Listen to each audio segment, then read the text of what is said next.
এই ভিডিওতে আমরা হেডিং ট্যাগের কাজ সম্পর্কে জানব। হেডিংয়ের টোটাল ট্যাগ আছে 6টি: H1, H2, H3, H4, H5, H6। তো শুরুতেই আমরা এই ট্যাগগুলোর কাজ সম্পর্কে জেনে নেই। H1 থেকে H6 ট্যাগগুলি HTML এ শিরোনাম তৈরি করতে ব্যবহার করা হয়। এক কথায় কন্টেন্টের মধ্যে হেডিং তৈরি করার জন্য এদেরকে ব্যবহার করা হয়ে থাকে। H1 হলো সবচেয়ে গুরুত্বপূর্ণ শিরোনাম, অর্থাৎ সবথেকে বড় আকারে আসে, এবং H6 সবচেয়ে কম গুরুত্বপূর্ণ, অর্থাৎ সবচেয়ে ছোট হয়ে আসে। তো আমরা এখন এই হেডিংয়ের ট্যাগগুলি সরাসরি প্র্যাকটিক্যালে দেখব।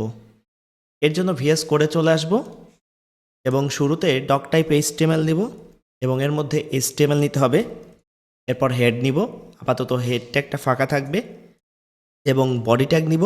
বডি ট্যাগের মধ্যে শুরুতে আমরা H1 নিব এবং এর মধ্যে লিখব দিস ইজ এ হেডিং। এবার যদি আমরা একটু রিলোড দেই, ডান সাইডের লেখাটা তোমরা অনেক বড় দেখতে পাচ্ছ।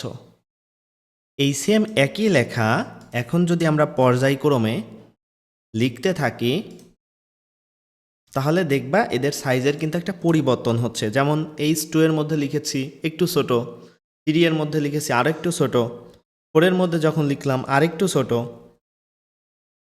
5 এর মধ্যে যখন লিখলাম তখন আরও একটু ছোট, এবং এই 6 এর মধ্যে যখন লিখলাম তখন একদম ছোট আকারে চলে আসলো।